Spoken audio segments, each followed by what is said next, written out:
fans? Welcome to another edition of the Smoker Boxing Lounge. As you can see to my left, I got once again the all-knowledgeable, the all-knowing boxing pundit, Abraham. Abraham, what's up, man? What's good? What's going on, man? How you doing? No, man, I'm doing great, man. We finally get together. I had some things going on. You had some things going on, but finally we get to do this. So, Yeah, absolutely. Kick us off, man. What you got? What's news? What's the latest and greatest in the boxing world? Yeah, so the Ryan Garcia versus Manny Pacquiao had taken over the airwaves for the last couple of weeks. Those talks have simmered down a little bit, but now it looks like the conversations of Ryan versus possibly Fortuna and Devin Haney versus Jorge Linares is coming up, and those conversations are kind of getting louder for an April date for both of those fights. So. Time will tell. Let's see what happens with that. So, Nicholson signed a 3-fight deal with Top Rank. He is from the Upton Boxing Gym in Baltimore. He's trained by Coach Calvin Ford, who trains Javante Tank Davis, Lorenzo Truck Simpson, Malik Hawk is just to name a few. So, Berlanga is going to have, if that fight happens, it'll be maybe his April fight where he'll have his hands full. It's not going to be no walk in the park. Let's remember that Damon was in the Caleb Plant camp for this last fight, and so he's had that championship experience as far as sparring and everything else, and so he's in shape and he's ready. So it'll be an interesting fight. And then outside of that, just seeing the weigh-in shenanigans at the Fantasy Springs, and then the COVID situation with the Joe Smith fight. And then just tuning in after that. Yeah, absolutely. So yeah, that's all good stuff, man. We'll riff on this here a little bit going in the order. So I'm glad that the talks of you and I differ on this. I'm glad that the talks with the Manny Pacquiao Garcia are simmering down. I didn't like the fight. You liked the fight, but that's pretty much old news, and we're moving on from that. But both of you and I had our reasons. Why we either like the fight or didn't like the fight. But I'm excited about that Garcia versus Fortuna fight. I think that's actually a good fight. I much rather these lightweights champions start fighting for championship belts to start unifying. But if we're not gonna get any of these champions to fight each other, then I think another good look for Garcia would be a tough guy like Fortuna. He absolutely looked great against Luke Campbell, and coming off of that momentum. A good tough fighter like Fortuna would be good for Garcia. I have to disagree with you on that. The Fortuna fight doesn't really do anything for me. I think that he actually has an easier time with Fortuna than he did with Luke Campbell. And the fight that interests me more is the Haney Linares, because even though Linares is a little older, he still has the speed and the skills to give Haney some real issues in there if he's not fully prepared. But the Fortuna fight, I don't know. I'm not really too crazy about that if it does happen. Fortuna is a really good fighter, don't get me wrong, but I just don't think that within the mix of the Haneys and the Garcias and the Teofimos and all that, I don't know if he necessarily belongs there. No, absolutely not. And one thing I can't agree with you is like I said, if these champions are not gonna, for whatever reason, for negotiation reasons, for whatever case, it's not gonna fight each other. They need to start working, keep working off the momentum, And so if it's not Fortuna, then somebody else. But it's about time that these four, and what I mean by these four, I mean Teofimo, Garcia, Tank, and Haiti, they need to start making these fights within themselves. Within that circle of four. I am going to agree with you with the Linares fight. I think it's a really good look for Devin Haney. I think it's something that you and I have been asking for from Devin Haney, was to step up his opposition. So this will be Devin's, even though he's a world champion, this will be Devin Haney's Luke Campbell to Garcia, for lack of a better comparison. So just a little older. Just a little older, yeah, just a little older. So Linares is still very game. He poses some different things that Haney hasn't seen yet, height, length, and skill. so we'll go from there. And I like that. And then Nicholson, I absolutely agree with you. This is going to be Berlanga's toughest match for all the reasons that you talked about. And he could bang. Nicholson could bang. So we'll get to see number one if Nicholson chin holds up to Berlanga's power, and if it does, we'll get to see now if Berlanga's chin will hold up to some. Well, he hasn't been touched yet, but we'll see if he could uh, hold up to some punishment. So yeah, man, good stuff looming in the future. I'm excited about that. And then that brings us to the shenanigans of the weigh-in of of JoJo Diaz's failing to make weight. I'll be honest with you, I didn't even watch. I was going to watch the zone card and then move into top rank because my internet wasn't giving me problems yesterday, so I had all my systems going. But when a fighter loses the belt on the scales, like JoJo Diaz did, like Benavidez did, it deflates the fight for me. I'm no longer interested. I am no longer interested. So because that leads me to believe, or not believe, it's been a proof of fact that when a fighter misses weight on the scales, they're not going to put up a good caliber fight. They're not going to go in there. Something happened. There was a lack of discipline in camp.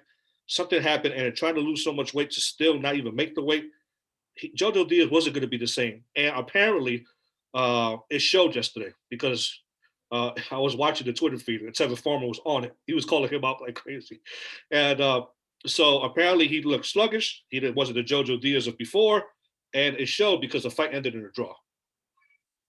Yeah, I mean, Tevin Farmer was coming off the top rope. And then just, and he was doing what he do. And I guess he had every right to, because JoJo was talking a lot, coming into it. I like JoJo Diaz, but you can't come into a fight like talking like that, and then you're gonna miss weight and you lose the title on the scales. Like, it's a little embarrassing, and I think he felt embarrassed about the whole situation and the fight, because afterwards, when he was with Beto Duran, he was like letting off some F-bombs here and there, and that just comes from a frustrated place. And so I don't know if JoJo is good for 130 anymore. I think he will be. I just think that he just had a kid, and all those things that come along with that. And it so happens that the two examples that you used, him and Benavidez, they both had their significant other had a child, during that time, or were pregnant. So those things happen. And so I think that JoJo Diaz will come back, and he'll get his shot again. But now the problem is that Tevin Farmer, I think, was going to fight for an interim title for the IBF, but now that it's up for grabs, maybe they have to do the rematch now, or Tevin Farmer gets first dibs at it, and then JoJo has to wait until after that fight, and then now we'll have to fight on Farmer's terms. So it's just an interesting thing that is going to unravel with that. Yeah, it's really interesting. We'll see how it plays out. But nevertheless, you have, aside from all the things you prepare for a camp, you got one job, and that's to make sure you make weight. Both JoJo and his trainer, and for anybody else for that matter, because there's no room in today's boxing game. There's not any room for any of that stuff. I mean, one loss on your record, one draw, you losing the fight, you losing your title on the scales could flip your whole career around. I mean, look at the hard time Andy Ruiz is having bouncing back from the Johnson loss, only because he self-admittedly said, I just partied too much, I ate too much. Even though the heavyweight division, the weight on the scales didn't matter, but the performance mattered because he was obviously out of shape, slow, and sluggish. Benavidez was able to bounce back better because he's just that good of a boxer and fighter, that he was able to bounce back. And the same thing, like you said, it always happens around a life event. Regis was overweight on the scales, and his wife was, I don't know, something about private wives, and maybe they eat when the wife gets hungry or something like that. When they get the cravings, the wife gets the craving, they get the cravings. But anyway, it's sad. It shakes things up.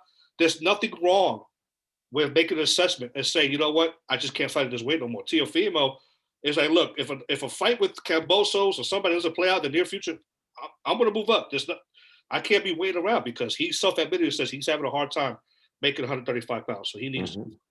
So we'll see how it plays out. That brings us now to there was a lot of good fights on the card yesterday. The 4-rounders were really good in the prelims.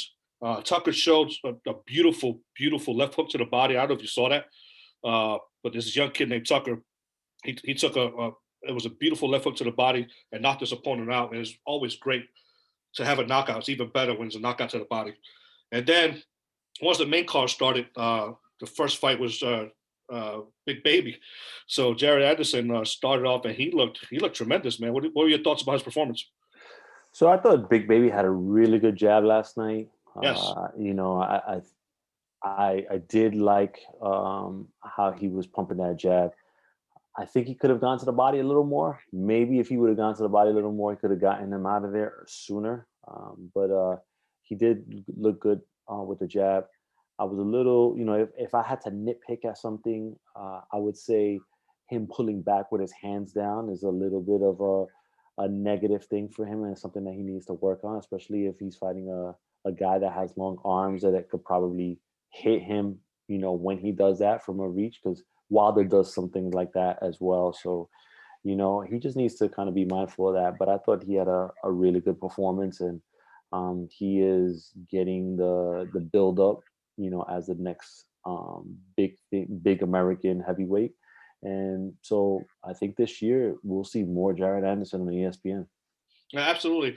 The jab looked phenomenal. He was pumping that thing like a piston. I mean, the jab was doing significant damage.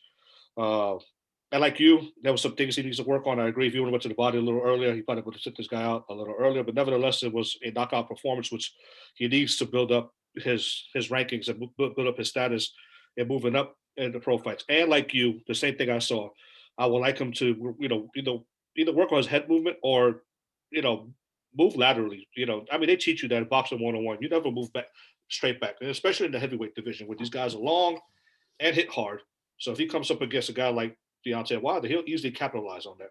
Yeah. And, so yeah, no, but nevertheless, a great performance, something to work on. And again, it's only like his seventh fight, if I'm not mistaken. Yeah. So he's coming up, and they'll work those kinks out. At least I'm hopeful. And then that brings us to the main event of the night, which actually wasn't the main event. It got elevated to the main event, which was Richard Commney's fight against Jackson Martinez. And it was a good. I'll hit this up first, and I'll let you wrap it up. But I thought it was a good performance from Commney, but it wasn't anything that we haven't seen before. I mean, it was as if he didn't work on anything in the 14 months in his loss to Teofimo Lopez. All right, he just was to me the exact same fighter. He was getting hit with the exact same straight right that Teofimo blasted him with by a guy like Marina. So had Marinas had the power that Teofimo had, we wouldn't be having this conversation right now. No. So to me, while he did what he was supposed to do with a guy like Marinas, he didn't work on anything to reestablish himself to either securing a world title. Well, he'll get a world title fight, but put himself in a position to win another world title. And if he does, that means he's going to circle back around to the other lightweights like Garcia, like Tank, and like Tevin, who will put him out. So I wasn't as impressed as everybody else was with the performance. What are your thoughts?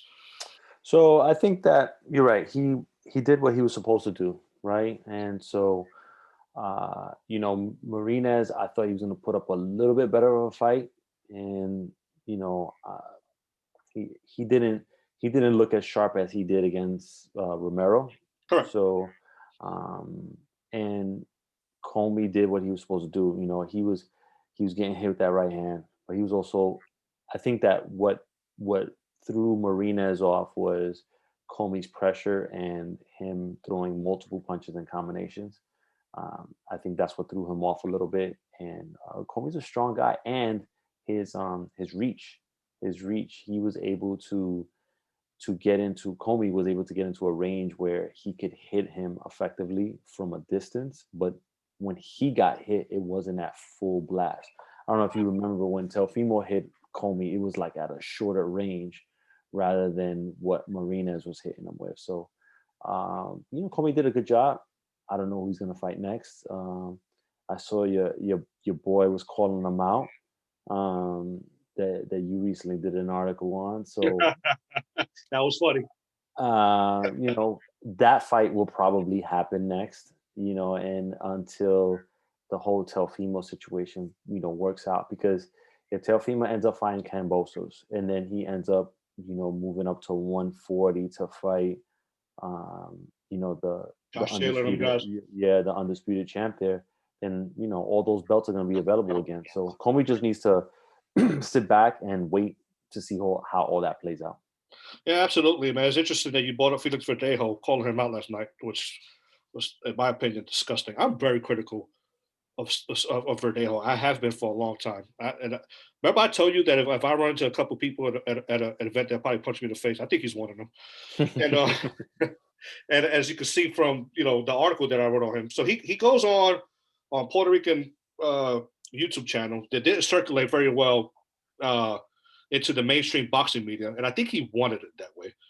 He addressed the Puerto Rican public because Puerto Rican fans, I'm Puerto Rican, but we fall in love with our fighters and we make excuses for them, and it's kind of like when your teacher calls, say that your kid's bad, you're always like, oh, it's never my kid, or if it was, oh, he had a bad day.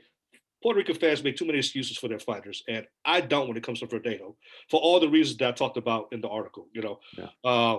So for him to be out here calling out Commney, I think it's a good call out, but I still believe he got some other things he needs to fix. And so, did you believe what he was selling in the article? Did you believe Verdejo believes he still? Or he was just kidding himself and saying what he thinks the fans want to hear? I think he's just saying what he feels like he needs to hear. Correct. Once a fighter's confidence is gone, it's gone. So he needs to say those things to keep his confidence up. And that was more so for him to convince himself about that, and not really anyone else. Yeah, that's exactly what I took from that. So we'll see how it plays out. The lightweight division continues to be an interesting division. It also continues to be a frustrating division because these fights are nowhere near getting made. So we'll see how it plays out. I mean, Cambosos, Teofimo Lopez went to first bid, so I don't even know how that's playing out. And to top it off, he placed the bid on that person. So of all things.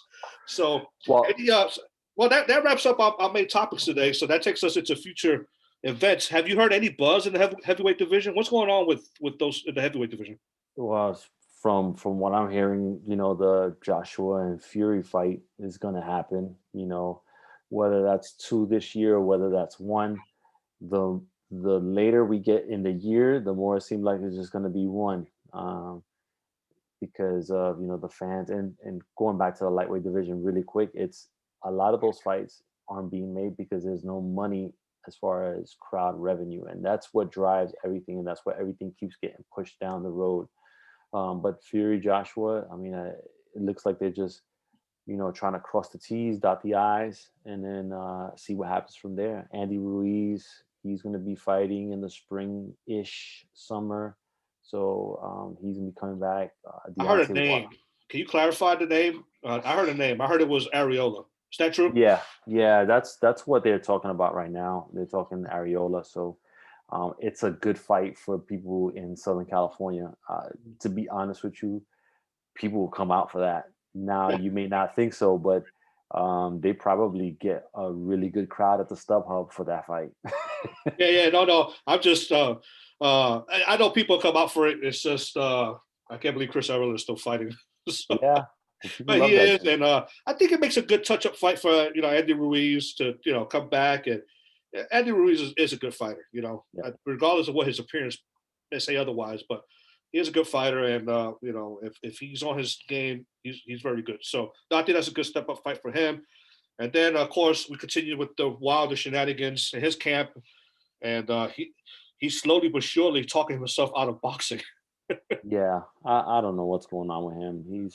I don't know. Jeez, man. I don't even pay attention to him anymore. That's just well, you gave validity to my statement. slowly but surely talking himself out of boxing. Yeah. And so yeah, no, I think a lot of these divisions are stagnant. You know, the lightweight division is stagnant, like you said, because of revenue and fan. Where are we going to hold these fights? The Barclays just opened up, saying that they're going to start allowing seating.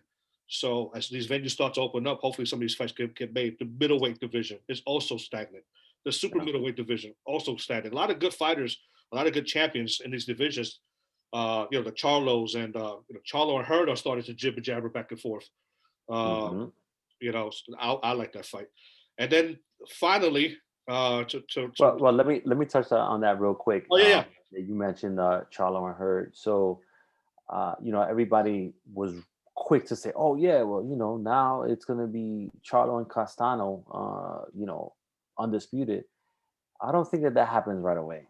I think it's Castano versus Hurd, you know, and with the hopes that Hurd wins, and then you make the Charlo Hurd that was supposed to be made 3 years ago when they were both undefeated. But now you make it for the undisputed crown at that point, because now that fight you could put on pay-per-view. Absolutely, and I'm excited about that. I like Hurd.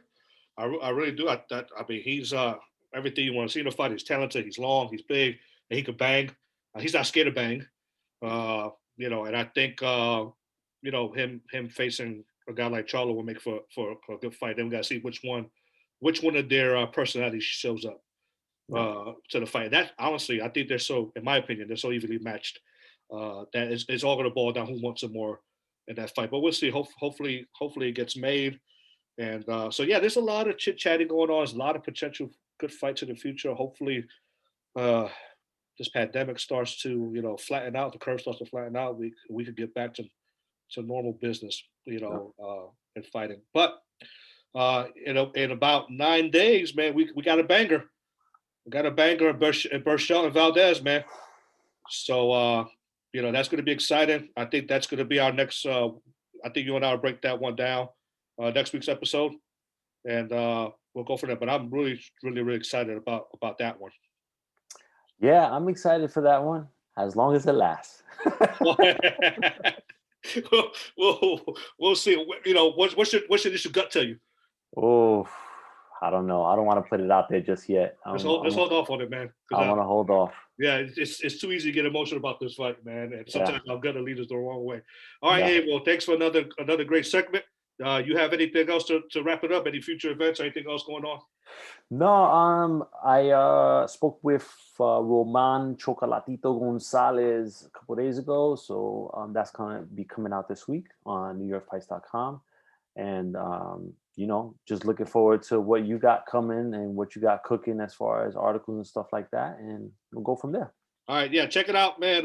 You know, Abe is doing great work interviewing, putting out a lot of good pieces. If you haven't read his Adrian Broner, she's still the Candyman. That's a good article, really good. I enjoyed that article very, very much. Check that article out. He also sat down with Tevin Farmer just recently. Check that article out. That was also a good one. And I got in the works right now. Berchelt sat down with a Mexican YouTube media outlet, and he brings some interesting things. So that's coming out tonight. I'm sending that to Woody tonight. So he gives us some insight on what he feels about Valdez and their so-called friendship. So, all right, brother. Hey, good talking to you as always. Till next time. All right, man. Peace.